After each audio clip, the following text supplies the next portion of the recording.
Grow Rich While You Sleep. By Sweetland. 95% of all human problems stem from a negative mind. This figure includes such traits as timidity, domestic discord, business failure, bad memory, tenseness, unhappiness, and worry. But you can do something about it, and you can do it while you sleep. This book shows how to use the deepest thinking part of you, while you sleep, to get whatever you want out of life: money, personal influence, love, respect, and admiration. At will, you will be able to direct your creative mind to assist you in solving problems, making the right decisions, creating ways and means of great achievement, overnight. With this technique you can sleep on it and awaken in the morning with answers so clear-cut you will be amazed. This method automatically improves the memory, strengthens other mental powers, casting out self-doubt and self-defeat. It builds optimism, confidence, courage, and brings out latent talents. It shows that you can grow rich, in all things, material as well as spiritual, while you sleep. 1. How this book helps you grow rich. Prepare yourself for a wonderful experience. Whatever you want out of life, this book will show you the way to make it come to you. Be it money, influence, love, respect, or admiration, be it any or all of these, it will be yours in abounding measure. This way to get rich is universal. It has brought riches to men who work at all kinds of occupations in many parts of the world. It does not depend on your education, your background, or your luck. It depends on the most essential, deepest thinking part of you. Just look around and you'll see how few men really know what they want or where they're going. Having no goal in mind, they can't even discern the difference between what is good for them and what is bad. If you too are that way, don't worry. This book is going to change you. Start by remembering that you are better than you consciously think you are. In fact, if you already know how you would like to spend a lot of money, you are far ahead of most men. Before you finish this book, you are going to know once and for all how to recognize your real goals in life, no matter what anyone else tries to tell you. How to get acquainted with your real self, your true abilities, your vast fund of hidden talent.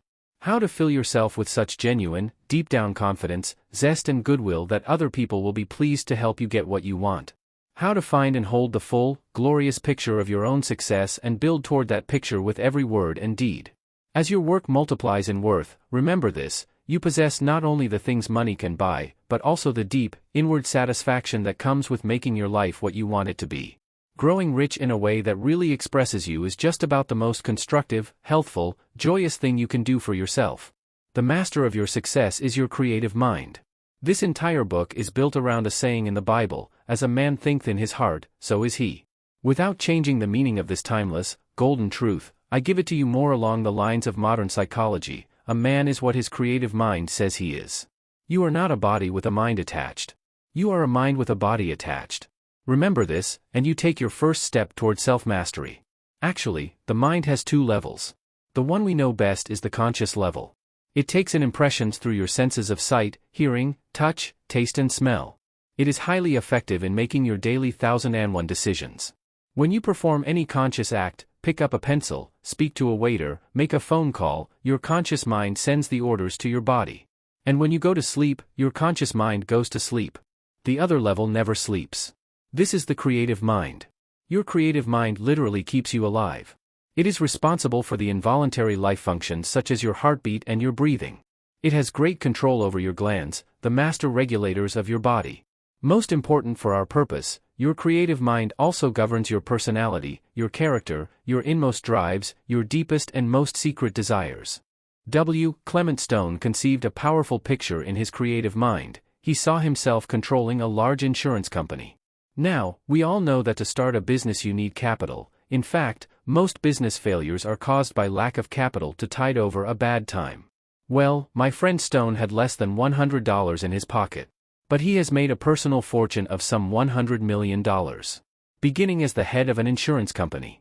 How many salesmen will go out today with a good product and a good sales pitch, and ring up no sale? It's your conscious mind that knows the facts about a product and how it can benefit the user. But it's your creative mind that determines whether you inspire trust or suspicion, belief or doubt, whether you are the kind of man who is well liked as soon as he says hello, or the kind who shapes up as a negative character whom it's so easy not to do business with. I don't mean that an image of success in your creative mind means that you cannot possibly fail on any occasion. But I will show you men who, having first failed, came back and overcame every obstacle. They simply considered every setback a wonderful opportunity for improvement. It's your creative mind that can and will put you up there among the happy, well-clothed, and well-supplied people, the people who attract love, who find their way out of difficulties, and who seem always to live in the sun. How to grow rich while you sleep. Just as its title promises, this book shows you how to grow rich while you sleep. You do it by communicating with your creative mind while your conscious mind sleeps along with the rest of you. At this time, your creative mind is highly receptive and the conscious mind cannot interfere. Send your creative mind a message while you sleep, and that message sinks in. It even can eradicate undesirable old messages. You can do this at other times, too, but the best time is when you are asleep. And, by the way, you'll sleep soundly. As I shall show you, the actual process of communication is very easy. Some people take a few days to master this priceless secret. I know of several men who did it in one night. It's a wonderful experience to find that magic genie at your command. What shall you tell your creative mind while you are sleeping? First, I suggest you practice with the tested messages you'll find in this book. I know by experience how powerful they are. Very soon, however, you'll create your own messages. Mind pictures, really, of you driving the car you want to drive, living in the house you want, belonging to the clubs or social groups you've yearned to join.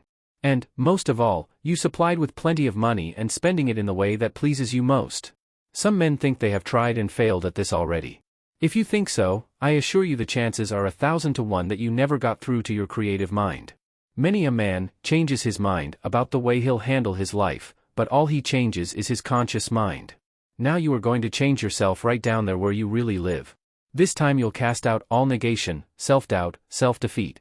Optimism, self-confidence, courage and wonderful new talent will be yours, and the road to riches is straight and wide. The healthiest condition in the world. I was not exaggerating in the least when I said that getting rich can be the most constructive, healthful, joyous thing you ever did. My only warning is that you must get rich in the way that expresses your own, best, personal achievement. Then you'll earn more than just money. Since some 3/4 of our illness has a mental basis, doesn't it stand to reason that your state of mind has a tremendous effect on you? In fact, the famous researcher Dr. John A. Schindler has shown that one of the most positive aids to health is a cheerful, constructive, forward-looking state of mind. I know that many men get rich at the cost of their health, rich enough to be able to afford the most expensive doctors. This is not going to happen to you. The next few years, while you build your fortune, will be your happiest years. You'll free yourself of much inner conflict and have no psychosomatic reason to become a headache type or a bag of ulcers. What's more, you'll rid yourself of a great deal of fatigue and get more work done with much less effort. For what is more fatiguing except defeat, the dreadful tiredness of continually butting your head against a wall? The best tonic for this tiredness is doing one job after another with sureness and success. At the end of a day you're raring to go off for a well-earned session with your favorite hobby. Your domestic life and your creative mind. A worried little woman once came to me for counsel. She could not get along with her husband. There was not enough money to clothe the family. Her children gave her a great deal of trouble. She thought of herself as being hopelessly doomed to a life of misery. She was sure of just one thing: she had no time in which to study for self-improvement. I told her that the answers to her problems were contained in her creative mind. I spent a little over an hour with her, explaining what I explain in this book. 6 months later she came back to tell me that her married life was now ideal, that she had plenty of fine garments in her wardrobe, and that her children were now a joy instead of a care. All she had done was to build firm mind pictures of the ideal conditions she desired. These pictures literally became part of her creative mind. Yes, it also took a certain amount of doing in order to make her dreams come true. But only when she believed she could handle her situation did she set about getting things done. Because I believe that a happy marriage is wealth beyond measure, I devote many pages to showing you how to find this happiness through the wonderful, natural power of your creative mind. How do you rate your success power? In writing this book I have drawn upon a vast amount of personal experience, and the experience of others. Here is a favorite among all the true experiences that have been told to me. It concerns an experiment conducted with a laborer who could not read or write. This man had worked with his muscles all his life. Now, in his early 60s, he began to age rapidly. But, through a tricky calculation, it was proved to him that the records were wrong and he actually was 10 years younger than he thought. Almost at once, this man looked younger, acted and felt younger. Where before he had complained he couldn't work the way he used to, now he did a full day's hard labor, every day, without excessive fatigue. There was nothing wrong with him. But he had thought in his creative mind that at 60 he had to complain and slow down, just the way all his friends did. It has been noticed, too, that people who go blind when they are young often will look younger, 30 years later, than sighted people of the same age. It is said this happens because they remember their own faces as youthful faces. They don't look for wrinkles, they don't expect to see gray hair. In the same way, many a man expects a mediocre performance of himself. He gets it. Here are a few of the commonest ways in which people downgrade themselves. I'm just too shy to get along with others. Often this means that your creative mind keeps on telling you that you don't like yourself. Therefore you don't like the way you act among other people, and would prefer to stay away from them. But your creative mind can be persuaded to change its signals completely. Soon you are going to like yourself, like other people, and enjoy sharing their good times. My memory is so bad, it's always embarrassing me. Strangely enough, your essential memory cannot be bad, because your creative mind retains an impression of everything you have heard, seen, read, felt, or tasted since the day of your birth, and perhaps even an impression of everything you have thought, as well. So, when you forget, you really mean you cannot bring into your conscious mind something stored away in your creative mind. The mind line is blocked. Hours or days later you may smite your brow and exclaim, "That's it," as the mind line suddenly opens. Millions of people waste the greater part of their minds by blocking off their own memories. I will show you that an open mind line not only improves your memory, but also strengthens and alerts other mental powers. It can be worth a great deal to be able to come up promptly with names, addresses, phone numbers, prices. Just remember, you have a perfectly good memory. We'll get together and wake it up. I can't concentrate. People who are scatterbrained sometimes fear they are mentally defective. Except in rare cases, this is not so. More likely, your creative mind has learned bad habits. You are going to see why thoughts have such power, how every action must begin with a thought. And you will see that you, in your creative mind, decide how much power to give to a particular thought. First you will instruct your creative mind to concentrate on the concepts you want to be the most powerful. Then your creative mind will instruct your conscious mind to keep those concepts always in view. You'll have no further trouble in concentrating. And it will be effortless concentration that eliminates a lot of worry and keeps your vital energies working together to attain your goals. Wake up. In every part of your being. You are going to be a better person in so many ways, you'll feel as though you had been born again. Your creative mind will give you a cheerful, zestful attitude toward anything you do. When you deal forcefully with problems and decisions, you'll grow in poise and self-control. Things that fluster other people won't fluster you. Let me tell you one more story. It's about myself. Years ago, when I first began to realize the limitless power of the creative mind, I happened to need some repair work on my house. But I found reasons for putting it off. Probably I invented reasons. When I finally got that job done, my conscience bothered me. How, I thought, can I instruct my creative mind to tell my conscious mind that things must get done when they ought to be done? The answer was absurdly simple. Now, when I have a task to perform, I first give my creative mind a picture of the completed job. Doing this while I sleep, I can wake up and feel all the pleasure I am going to feel when I see the job accomplished. Then, when I go about actually doing it, obstacles seem to melt away, or at the most, they become merely details. When the job is done, I feel that good satisfaction all over again. Right there is the key secret of getting rich. Today, now, decide in your conscious mind that you are rich. Your major job is completed. As soon as you read this book, you'll know the sure, easy way to implant that million-dollar thought in your creative mind. And then nothing, absolutely nothing can stand in your way. 2. Riches, an interpretation. How would you define the word riches? The answer you give is exactly what this book will mean to you. When the word riches is used from here on, it will mean riches according to your interpretation. Some of you will visualize riches as an unlimited supply of money, a regal estate, a yacht, an airplane, etc. And if this is your objective, fine. Build upon it in your imagination and, as you continue reading this book, you'll find it will be well within the realm of possibility to make your dream a reality.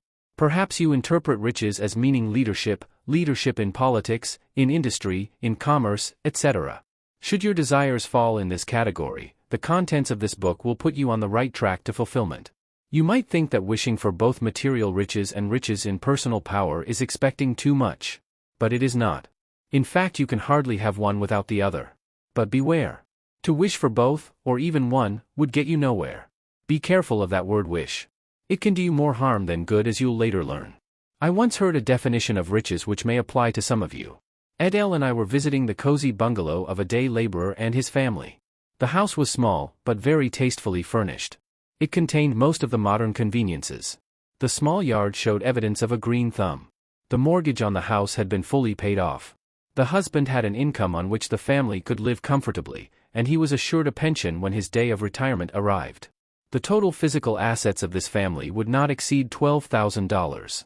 "I consider ourselves to be the richest family in town," she said with great pride. "We have no financial worries," she continued, "and perfect harmony reigns throughout our house.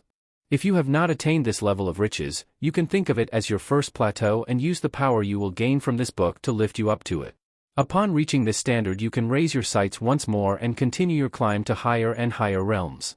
There are those on this earth who possess practically nothing of a material nature, but who consider themselves rich, because of their happy minds and healthy bodies. I do not believe any one of us should aspire to be a Croesus, because material riches can engender unhappiness as easily as they can raise one to the heights of ecstasy. At this point I am going to ask you a very pertinent question: what is the greatest good one may expect from riches? To have money in the bank, to own a palatial home, to be able to entertain lavishly, to be able to travel anywhere anytime, in first-class manner, and to have a wardrobe which would be the envy of all, are a few of the things you might consider as being the advantages of riches. Think of these things and anything else which might be associated with money and you will still be wrong as far as an intelligent answer to the question is concerned. The real reason for wanting riches is to be happy. This is the end result of all accomplishment. Although one thinks his goal is riches, in reality he is seeking the soul-satisfying happiness which comes with achievement. The riches are his reward for attaining his objective. At this point, let me cite a few illustrations which will make my point clear. A New England capitalist had a unique way of spending his surplus money. He owned a large, fully stocked farm. Each summer a large number of underprivileged children was invited to spend a few weeks at this farm. The kiddies were given the best of everything: fresh, pure dairy products, the best meats of all kinds, delicious fruits and vegetables, etc. The boys and girls were under the supervision of affectionate, capable attendants. This philanthropist could not possibly be happier using his money in any other way. He would retire at night with a smile as he thought of the joy he was giving to children who were not used to it. And then there is a generous financier in New York who gains his happiness in quite a different way. He knows the value of home ownership and enjoys seeing young people own their homes free and clear of all encumbrances. He is constantly on the lookout for deserving young couples. When he finds one, he has his assistant make an investigation to learn the extent of the mortgage and who holds it. This big-hearted man arranges to have the mortgage paid off, anonymously, and a clear deed sent to the worthy too. It is not hard to imagine the peace of mind this open-handed individual is gaining from life. Permit me to give you an illustration from the other side of the fence, the story of a couple whose lives have been made unhappy through the acquisition of riches. As soon as they became rich, they had quite an extravagant home designed and built. Their garage housed two of the most expensive automobiles. The wife would not think of buying her gowns in any place except Paris. The husband was most popular in the swankiest country club. But was this couple happy? Not by a long shot. On weekends they would entertain sumptuously and, of course, on Mondays they would find themselves with big heads and a dark brown taste in their mouths. Through overabundant living, their digestion and general health suffered. Through dissipation, their faces accentuated their ages and lacked the magnetism so easily acquired with proper living. Were they happy? Their every expression revealed unbearable boredom. The head of this family worked diligently, and, undoubtedly, intelligently, in his pursuit of happiness. He gained his wealth, but because he didn't understand just what true happiness was, he fell dismally short of his goal. There is another definition of riches which should be considered and which, to my mind, is one of the most important of all. He lives a rich life is often said about certain lucky people. What is a rich life? It is one well-rounded with many interesting and illuminating experiences. Such a man's day is separated into units of creative work, rest, recreation, and entertainment. No one of these, alone, is enough to produce happiness. All work and no play makes Jack a dull boy is a saying I have heard since childhood, and it is true, no matter how many of us fail to heed its advice. But to spend all your time resting would actually become tiresome. The purpose of the rest would be defeated. If rest and relaxation are indulged in between periods of work, they will both be thoroughly enjoyed, and you will also enjoy your work when you return to it. Entertainment is the dessert one enjoys at the close of a satisfying day of work. Just as all work and no play is not to be desired, continuous entertainment would fail to give perfect happiness. During periods of recreation you should allow time for constructive reading, and you should expand your circle of friends and acquaintances by allowing time to converse with others. You can now see that a rich life is a blending of all the desirable elements of life. What would you do with riches? Before starting this chapter, I asked this same question of many men and women in all walks of life. The variety of answers was as different as the people questioned. A mechanic said, "I would give up my job, sell my house, then do nothing but travel for the next several years." Do you think he would be happy? I doubt it.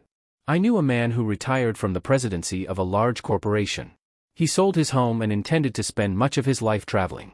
He became so bored with this existence that he returned to his former city, bought a new home and established another business. An office manager unhesitatingly answered the question thus: "I would buy this business and become my own boss." One does not have to be a psychoanalyst to learn much about this man from this simple answer alone. It is likely that this man is bossed too much, which makes him want to own the business so that he can do the bossing. No man in business is ever his own boss. He has as many bosses as he has customers. He must give satisfaction or his customers will begin bossing him.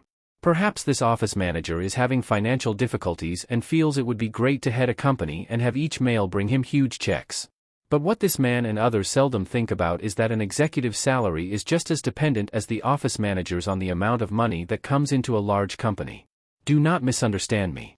It's great to head a business of your own, but you must grow into it. A housewife was asked what she would do with riches. I liked her answer. "I have so many friends and relatives who are not enjoying the best things in life. I would like to take them, one at a time, and do things to make them happy. One I might take to a fine store and outfit her from head to toe with good clothes. Another I would take on an all-expense-paid trip. Still another has a good head for business, and I'd like to help him to develop a small business." The things she would do for others made a long and unselfish list. There was an expression of great sincerity on her face as she described what she would do with riches. She proved that she knew the truth of the statement that happiness comes from giving happiness. A boy in his late teens was asked the same magic question: "What would you do if you had riches?" Gee, mister, I don't know. I think, first of all, I would get Dad the motorboat he has always wanted. I would get Mom all the modern things for her kitchen and laundry so she wouldn't have to work so hard. And for me, I would go to one of the big colleges and study electronics. Doesn't a statement like that make you wish you could give this lad riches right now so that he could put them to work in such a wonderful way? An uncultured, uneducated man was asked what he would do with riches. "What do I want with riches?" he blurted. "Shavin' and dressin' up for meals, and mixin' with the snobs and high-hats is not for me. I'm satisfied just as I am." To men like him this book offers little help. They would read it fearing that some of the suggestions might rub off on them and cause them to change from their present relaxed mode of living. Why this discussion of riches? As you will discover before you finish reading this book, you can acquire riches, and in a manner far simpler than you ever dared to imagine. You can become rich in any form you wish, rich in material goods, money, home, etc., rich in mental and spiritual blessings, rich in personal power and leadership, rich in friendships. Wouldn't it be a good idea then to begin deciding now what kind of riches you feel would give you the happiness you strive for? If you have been living as the average citizen lives, earning enough to get by, having the necessities of life, and a few of the luxuries, your interpretation of riches may be rather mild. Your bills all paid and a few $1,000s in the bank could be a situation so far beyond your present status that it would seem foolish to dream further. Do you know that the ability to acquire riches is a state of mind? Napoleon Hill, author of Think and Grow Rich, said, "Anything the mind can conceive and believe, the mind can achieve." To gain the full import of this statement, you must think about it. Your mind might conceive the wish, "I'd like to be a power among men, I'd like to have money, lots of it." But if your mind could conceive the picture of yourself as having power and money, and if you really believed you could have power and money, brother, watch out, you're on your way. W. Clement Stone, when he was a young man, and he is still a young man, conceived the image of himself as the head of a large insurance company, and he deeply believed he could become the head. With a beginning of not more than $100, he went on to carve an insurance empire and multiply his original $100 into a personal fortune of $100 million. In the book he co-authored with Napoleon Hill, Success Through a Positive Mental Attitude, he tells you how he did it. The pattern Mr. Stone followed was a simple one, once more proving the efficacy of Mr. Hill's motto: anything the mind can conceive and believe, the mind can achieve. Grow rich while you sleep. Up to this point, nothing has been said about the provocative title of this book. It does sound fantastic, but as you learn more about the operation of the mind, you will find that our futures, whether successful or otherwise, are shaped in our subconscious minds, and mostly during the period of sleep. Hundreds of self-improvement books have been published, but I doubt if many of them have been able to convey an understandable picture of the vital part our subconscious minds play in our lives. The average concept of mind over matter is that if you think in terms of success, you will manifest success. This is true, but what does it mean? Do you really understand it? A woman came to me, principally to take issue with some of my theories. She did not disagree with my statement that we first think in terms of success before we manifest success. But, she explained, it takes more stamina than I have to follow through with the effort necessary to back up my success thoughts and make them a reality.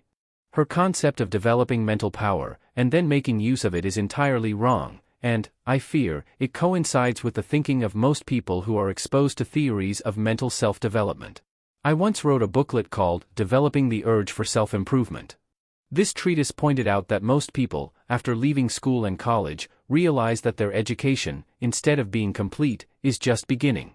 They realize that they should take steps to add to their storehouse of knowledge, and many of them do. They get books and home study courses and make a brave attempt at adding to their present knowledge. It is questionable how much good they derive from this additional study, because they are doing it feeling they should do it. But, if they can create the urge to want to study, they will do so because they get a thrill every time they learn something new. If you are trying to establish a thinking pattern along success lines, and have to discipline yourself to act contrary to your natural tendencies, it becomes drudgery, and extremely boring. Few will continue with such a regime, coming to the conclusion that this is not intended for me. On the other hand, once you have accepted the idea that you are a success, your subconscious mind will guide you to the type of thought and action which will produce success. There will be no driving yourself to follow certain procedures. You will do all of the things in keeping with the success plan because you want to do them. Isn't all of this exciting? Can you wait until you begin taking the steps which you now instinctively know will liberate you from payday blues? No, I am not digressing from the remarks I made earlier about growing rich while you sleep. I am including the previous points to help make it apparent to you that to grow rich while you sleep is not fantastic, but a natural phenomenon of the subconscious mind. As I have pointed out in many of my previous books, we have two minds, the conscious and the subconscious minds. The conscious mind takes care of all of our thinking, scheming, and planning, while the subconscious mind looks after all of the involuntary operations in the body, breathing, circulation of blood, restoration of worn tissue, etc. In addition to this, it has reasoning powers independent of the conscious mind. While the conscious mind is working on one thought, the subconscious mind can be devoting itself to something else. Haven't you often said, I have a feeling I should do this, or I have a feeling I should not do that? I know you have. Where did that feeling come from? It did not float from free air and bump into your mental antennae. It came from your subconscious mind. If the feeling was negative in its nature, it was because you habitually feed your subconscious mind with negative thoughts. And the reverse is fortunately true. Positive thinking will create positive reactions in your inner mind. When you arise in the morning, what is your normal tendency? Do you slip into consciousness with the thought, well, another day at the grind. Gosh, I wish I could sleep another hour or two. Or, do you start your day with vibrancy and the thought, boy, I feel good. I'm going out and shatter all records today. Why the great variation in day openers? Is there something physically wrong with the one who sluggishly starts his day? Perhaps yes, in a few rare cases. In the great majority of instances? However, the condition at waking is a reflection of the thought pattern established in the subconscious mind the night before. If you go to bed with thoughts such as, boy, today was a tough one. I have some hard nuts to crack tomorrow which I am not looking forward to, etc., etc., etc., you are apt to be restless all night long, while your subconscious mind mulls over the tough day thoughts you gave it earlier. Is it any wonder you awaken dreading the new day?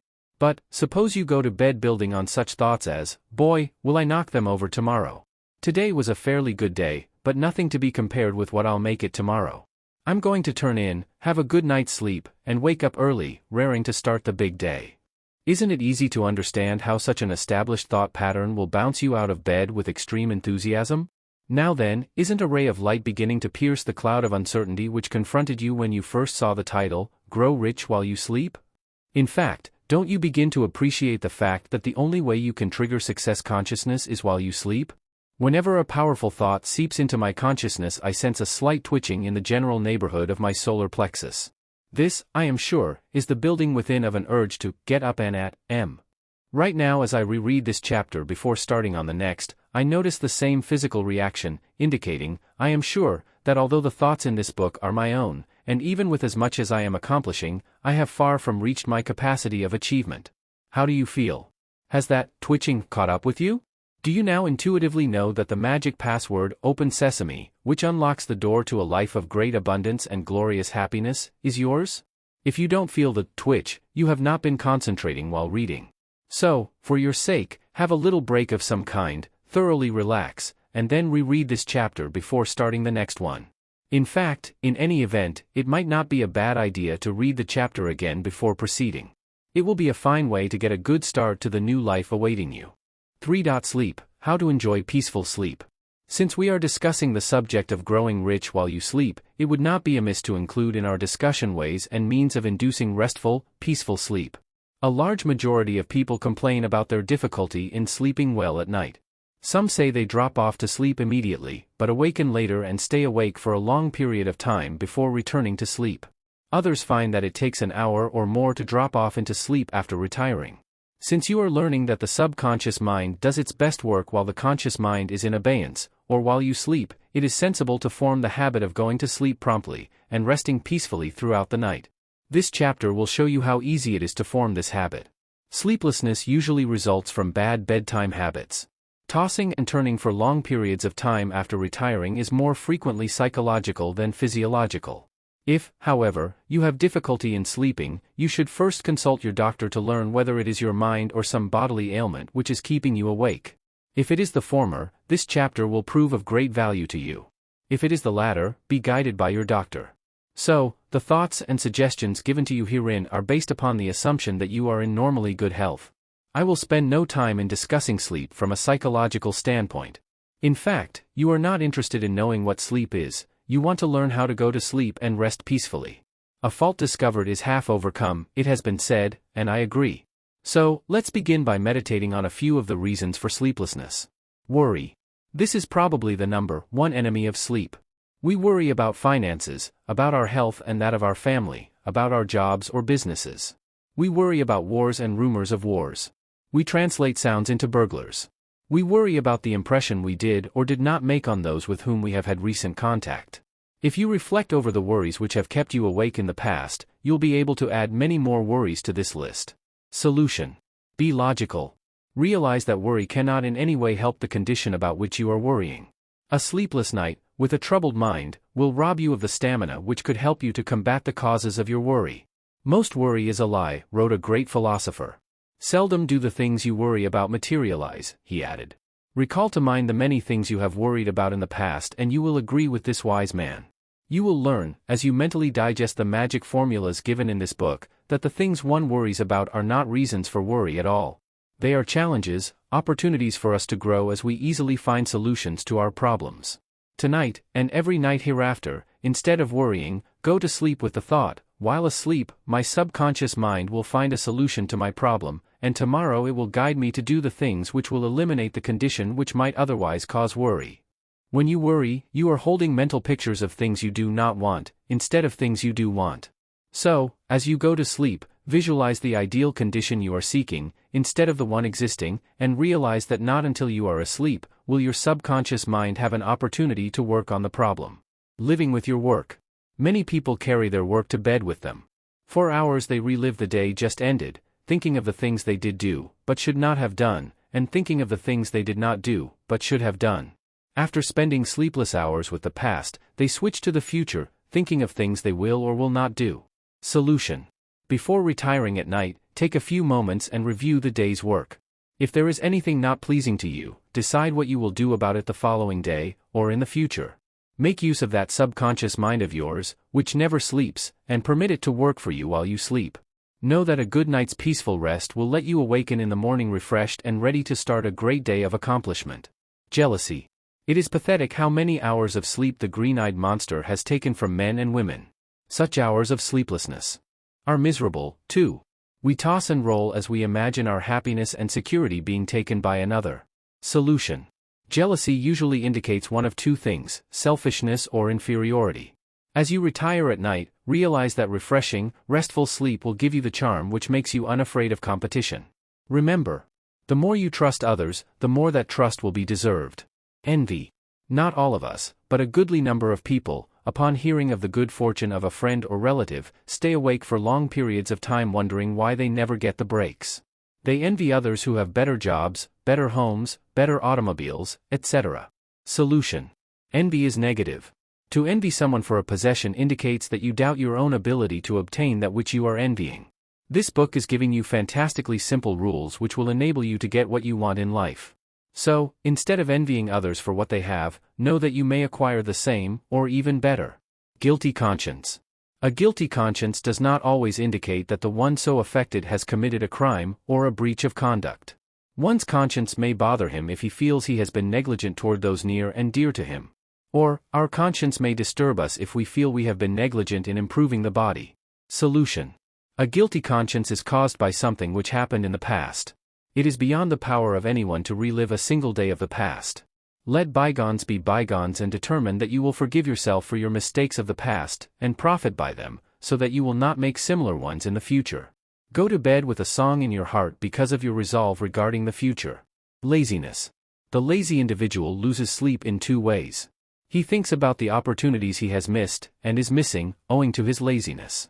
He also spends time in thinking of ways and means whereby he can avoid doing things he should be doing. It has often been thought that a lazy person sleeps more than he should, because he is lazy. He can ordinarily drop into sleep at times when he should be occupied, but he stays awake when he should be sleeping, because he feels guilty about his apathy toward work. Solution. There is no such thing as physical laziness. All laziness is mental. When we dread doing a certain type of work, it is because we are not interested in it. It bores us. Learn to like that which you have to do. Decide you will do it a bit better than it has ever been done before. If laziness has been one of your drawbacks, retire with a promise to yourself that in the future you will find something to like about everything you are supposed to do and that you will take delight in doing it well. Hatred. In conducting studies on sleep and the causes of sleeplessness, it has been noted that one with a heart of hatred never sleeps as well as the one whose mind is at peace with himself and the world at large. The former has difficulty in going to sleep, and when he does, he is tense and rests but little. Solution. Hatred is a poison which works on both your mind and body. If you could realize the damage which is done by hating, you would know that you cannot afford to hate. Remember, hatred never harms the one hated. The hater is the one who pays the penalty. And, does hatred keep one awake? On one occasion a man did something toward me which literally burned me up. I went to bed and for 2 or 3 hours kept myself awake just by dwelling on the action which brought about the hatred. After singing on this hymn of hate for a good portion of the night, I understood that I was harming no one but myself. I even asked myself the question, wouldn't that fellow be glad if he knew he was keeping me awake? In other words, I was really allowing him to bestow more injury upon me.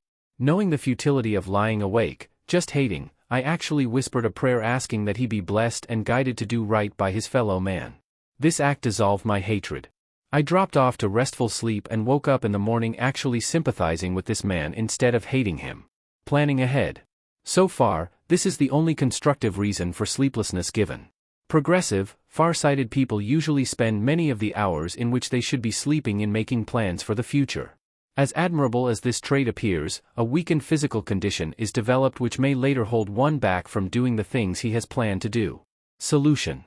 In planning for the future, why not take full advantage of the great source of intelligence and power contained within your subconscious mind? Retire with a thought, such as, while I am asleep, my subconscious mind will draw from my experience of the past, and from it will formulate practical and progressive moves for the future. I am happy in anticipation of my continuous growth and achievement. You can, if you wish, be more specific as to your future. If you have a definite objective, include it in the bedtime instruction to your subconscious mind. For instance, while I am asleep, my subconscious mind will decide the proper steps I should take in obtaining wider distribution for my product, mention name, and I will be guided accordingly. Creating. The inventive type mind, whether it is concerned with patentable ideas, designs, story material, subjects for paintings, etc., will frequently be most active at bedtime, when ideas seem to come thick and fast. Solution. What was said for planning also applies here. When you stay awake and attempt to create, you are using but a small portion of your mind. When you permit yourself to drop off into peaceful, relaxed sleep after having given proper instruction to your faithful servant, the subconscious mind, you are utilizing your greatest mental powers. I do my best writing early in the morning. As I retire, I tell my subconscious mind, I will sleep peacefully tonight, and as I do so, my subconscious mind will develop a good theme for my newspaper article, and in the morning, as I write, thoughts will flow to me enabling me to write a good article in a short period of time. Many times, in the morning, as I place a sheet of paper in my typewriter, I have no idea what my theme will be. By the time I have the paper set, ideas begin to come into my consciousness and continue to do so until the material is completed. Fear of death. Last but by no means least is the fear most people have of dying. If a man's health is not good, he fears death as a result of illness. He may fear death through an accident, in a plane, train or automobile, or even as a pedestrian. And, at night, when everything is dark, and one has a feeling of loneliness, that is the time when he gives vent to such fears. Solution. Love life, but do not fear death. I know of no one who can possibly want to live more than I do. My home life is happy, my future is bright and getting brighter, my health is good, yet, with all of this, I give no thought whatsoever to the day when I will leave this plane of existence. Fear of death hastens death. When we have a pain or an ache, if, instead of looking for the cause and trying to correct it, we worry about it, and associate it with possible death, we become frantic. Live as if you had an assured lifespan of 125 years. Then, no matter what your present age may be, you are young in comparison with the time you have set for yourself. Eliminate the fear of death and you will have eliminated one of the common causes of sleeplessness. Problems, fears and worries are greatly magnified at night. With eyes closed, and in a dark room, your entire attention is focused on that which is keeping you awake. In the daytime, with your eyes wide open, the object of your sleeplessness, when viewed in comparison with all about you, loses much of its importance. Many people actually prepare for a sleepless night before they retire. Oh, how I dread going to bed. I just know I won't sleep, they moan. You, who are now reading this Mind Power book, know that to hold such thoughts is exactly the same as instructing your subconscious mind to keep you awake, and it obeys. Look forward to retiring. Think how good it will feel to be undressed and to be able to stretch out and relax in a comfortable bed. Know that soon you'll be fast asleep gaining strength and energy. Coffee is often blamed for loss of sleep and, in most cases, wrongly so. It has been said that the stimulating effects of coffee are worn off about 2 hours after it is taken. If you have dinner at 6 o'clock, the effect of the coffee should be gone by 8 o'clock.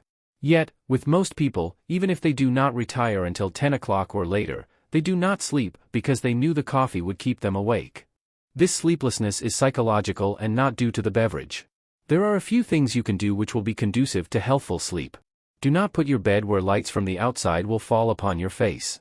Do not put your bed in a draft, but do see to it that your bedroom is well ventilated. If there are any unavoidable sounds or noises which may keep you awake, get the right attitude toward the sounds instead of resenting them and they'll no longer bother you. Perhaps you live in a neighborhood where there is considerable street noise. Resenting it will keep you awake. Learn to be indifferent toward the many sounds, and you will soon forget them. I just can't sleep with all that racket, one might complain. Of course, knowing the mind and how it operates, as you and I do, we understand that such a statement literally instructs the subconscious mind to keep one awake. When I was a young man, I slept in a tent in a mining camp close to a mill which operated on a 24-hour schedule. The roar from the grinding machines was terrific. But I became so accustomed to it that whenever the mill closed down during the night for any reason, the silence would awaken me. How to put yourself to sleep. The idea I am about to pass on to you is original with me as far as I know. It is as interesting as it is effective. Have you ever noticed that in a dark room, with your eyes closed, the field within your vision is not entirely black? Usually it is gray, somewhat the color of a blackboard which has been often used without having the chalk too thoroughly erased. If you relax fully and fix your attention on that gray-black field, you will discover many changes taking place. Sometimes you will notice whirling masses of changing color. Other times you may notice geometrical designs, squares, circles, triangles, etc. These designs will appear in pale white outline against the dark background. After you have experimented with this mental screen, let's call it, for several nights, you will get so you can see faces and often entire people. Doing this little exercise will help you get your mind off whatever has been responsible for your sleeplessness. But this is not the whole formula for putting yourself to sleep. What I am about to tell you is jumping the gun and giving you a bit of the material which will begin in the next chapter, but it will help you to understand better my discovery of a most effective way to put yourself to sleep. When you wish to drop off to sleep, whether immediately upon retiring, or after awakening during the night, follow these simple steps. 1. Make certain you are fully relaxed and comfortable. See that your pajamas or nightgown are not binding in any place and that the bedclothes are smooth. 2. Give your subconscious mind the proper instruction. In the next chapter you will learn about the intelligence of the subconscious mind and how it takes instructions from the conscious mind and carries them out whether they are for your good or not. When putting myself to sleep, I talk to my subconscious mind as though it were a visible being. I will tell you approximately what I say, then I'll explain why I say it, and how the message works. I am about to drop off into restful sleep. As I do so, I am turning all of my affairs over to you. While I am asleep, you will receive proper information to enable you to guide me in thought and actions, in the handling of my affairs so that they will be concluded in a manner which will be best for all concerned.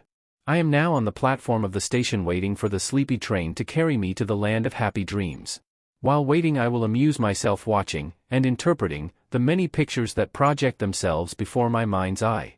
I will awaken in the morning refreshed and eager to begin another day of accomplishment.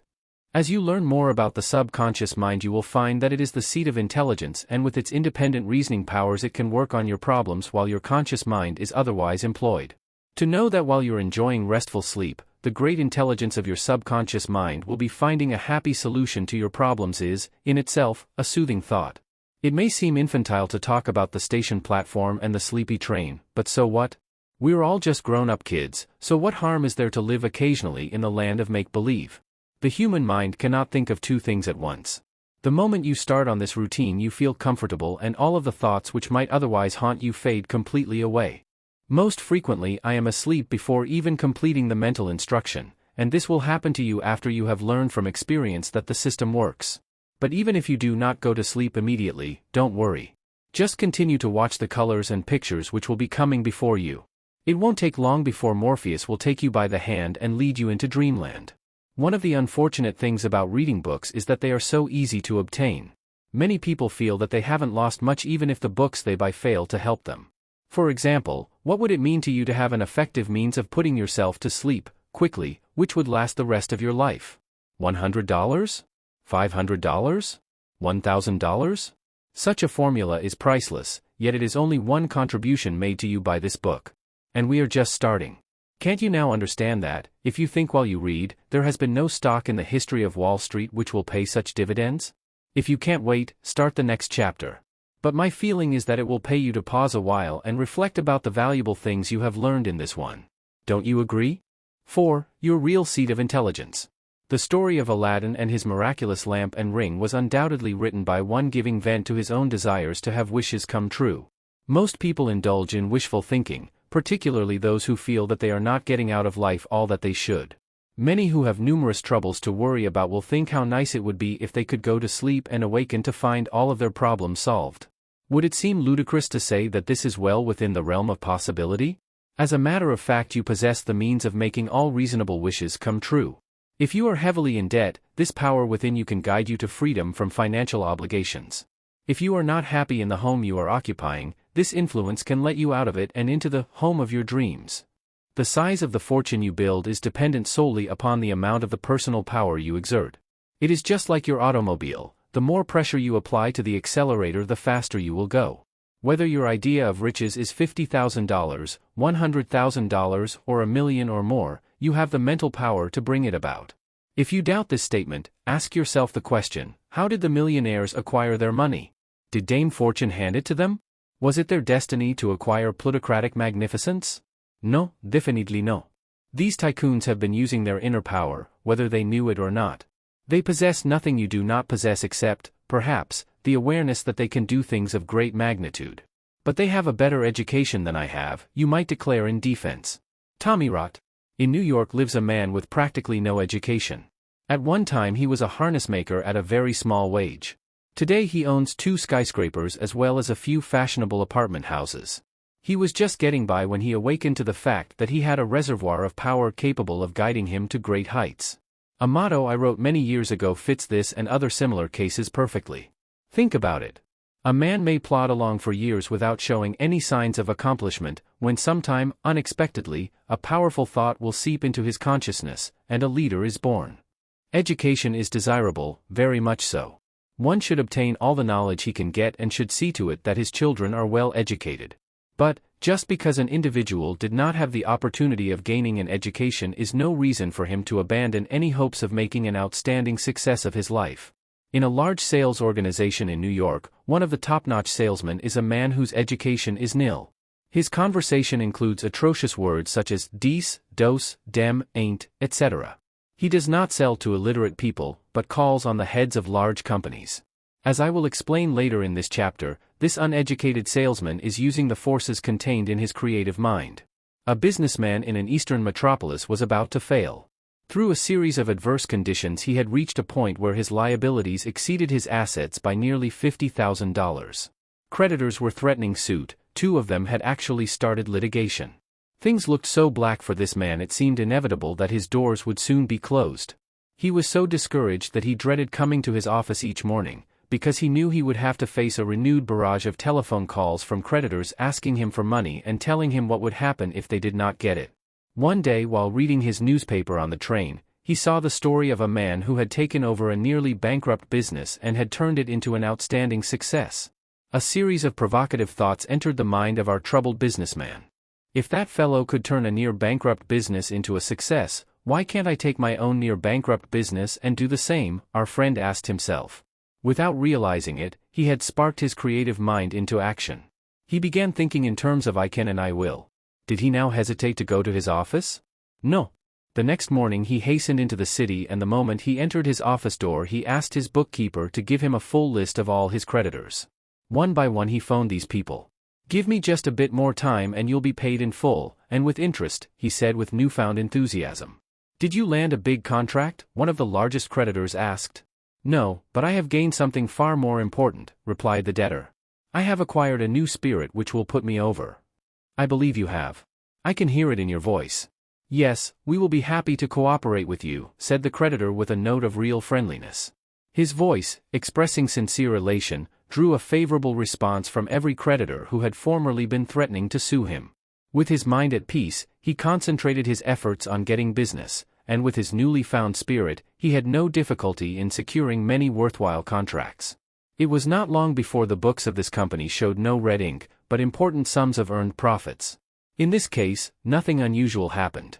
Business conditions were the same. The only change was in the mind of the man who had formerly felt his business was rapidly going on the rocks.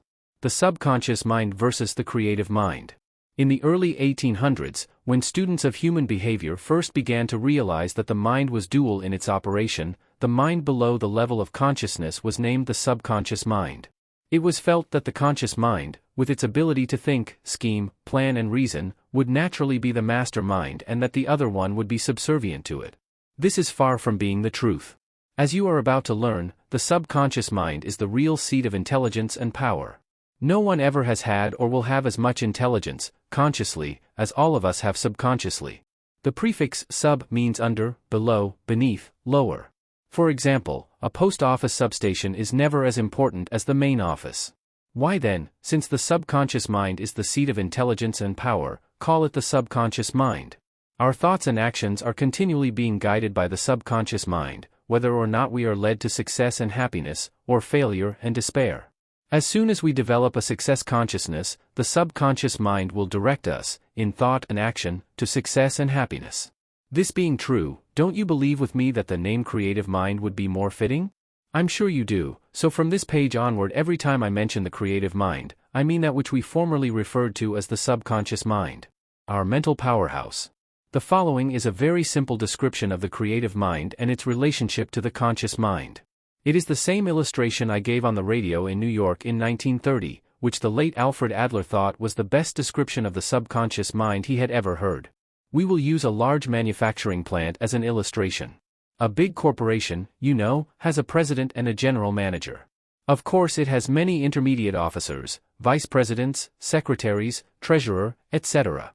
For the sake of simplicity, we will think only of the president and the general manager. Let us assume that the corporation in this illustration is an automobile plant. The president does the planning, the general manager executes the plans.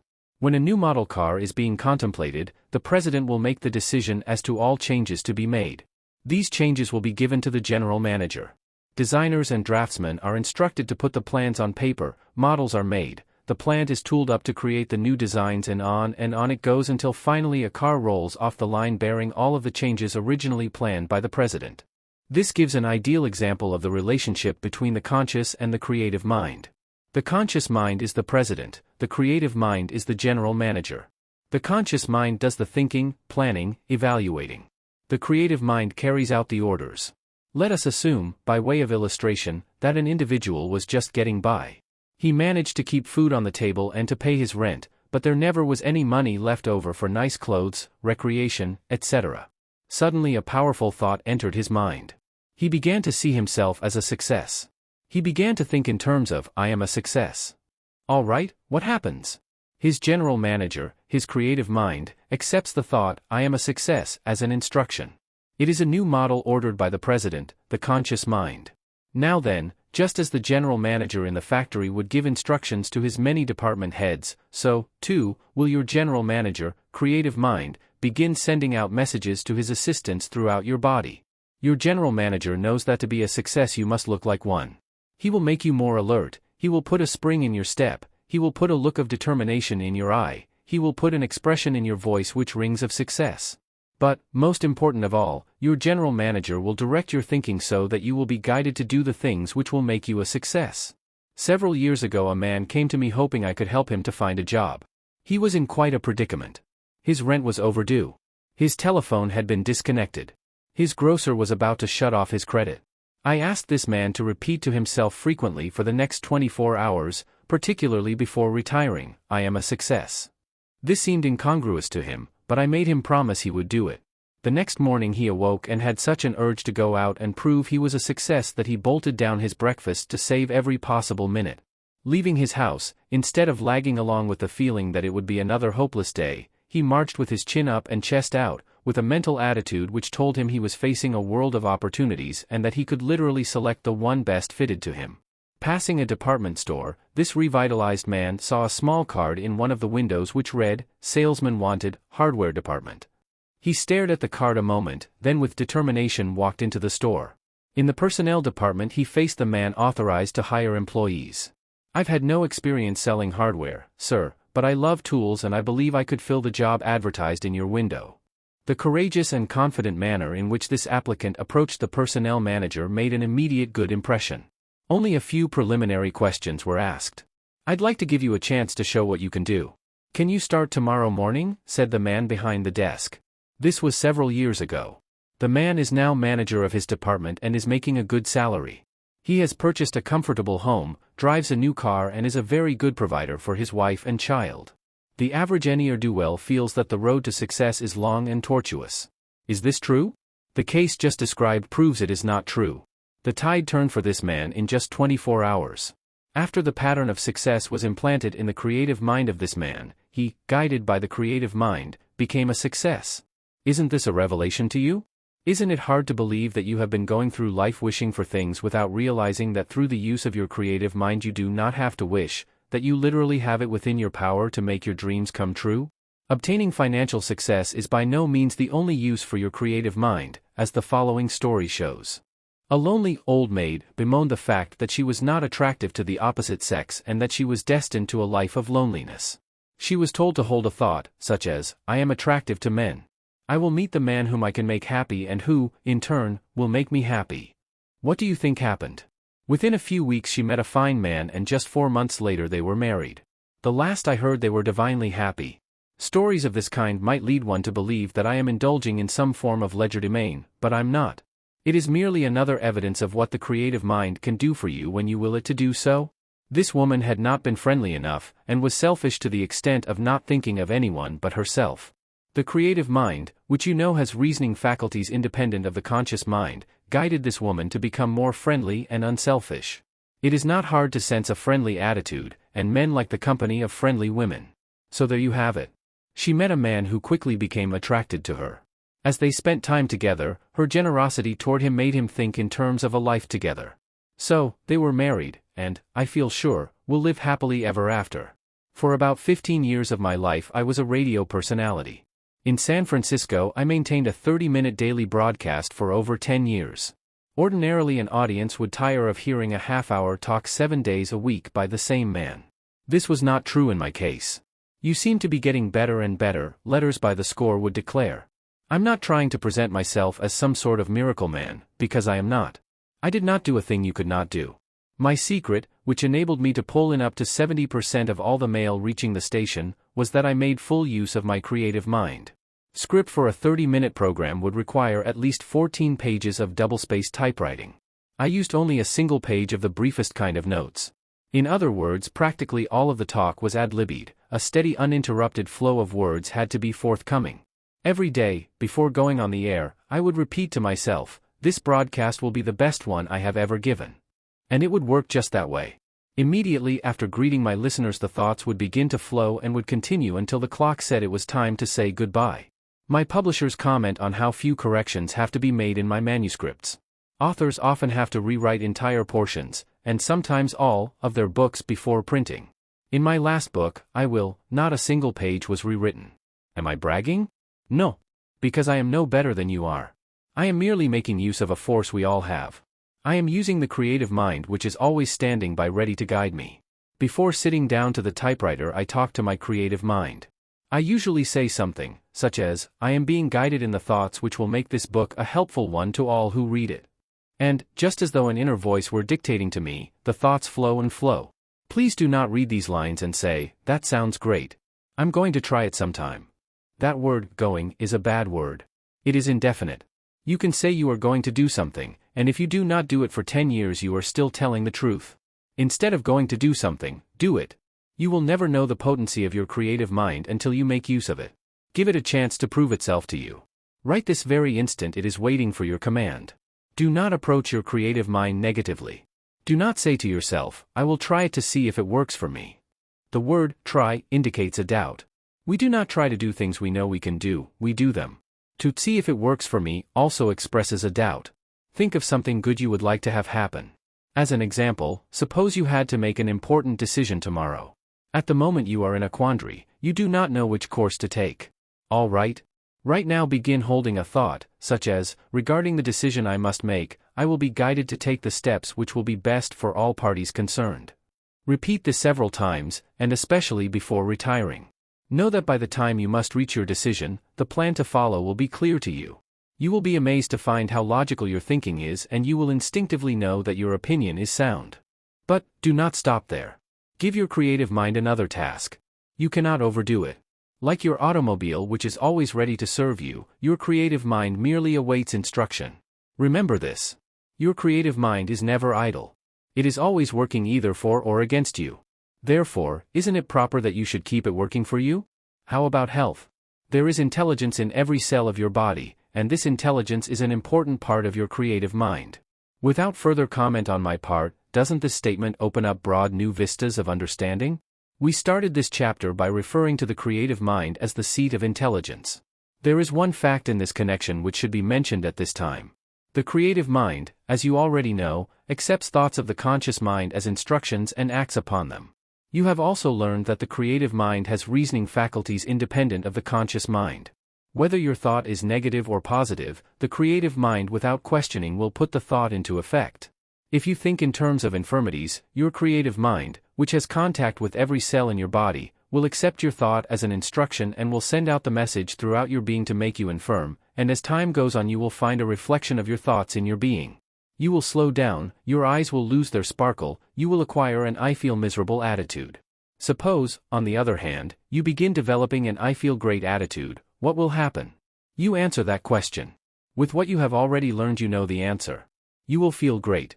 A few years ago a New Orleans clinic published a paper which stated that 74% of 500 consecutive patients admitted to the department handling gastrointestinal diseases were found to be suffering from emotionally induced illness.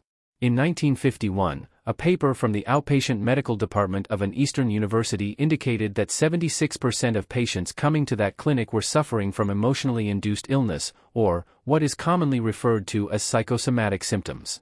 If the ailments of 76 out of every 100 persons were mentally induced, doesn't it stand to reason that a glad-to-be-alive feeling can also be mentally induced? Naturally. In your experiments to prove the effectiveness of the creative mind in adding to your health, wealth and happiness, learn how it can add materially to your health by giving it the proper instructions. Think in terms of, I am guided in thought and action to do the things that will be conducive to better health. My creative mind, with its contact with every cell in my body, will establish a health pattern which will make me feel better, look better, and be better. Make this statement several times before retiring at night and note how much better you will feel the following day. Do not overlook the importance of this chapter.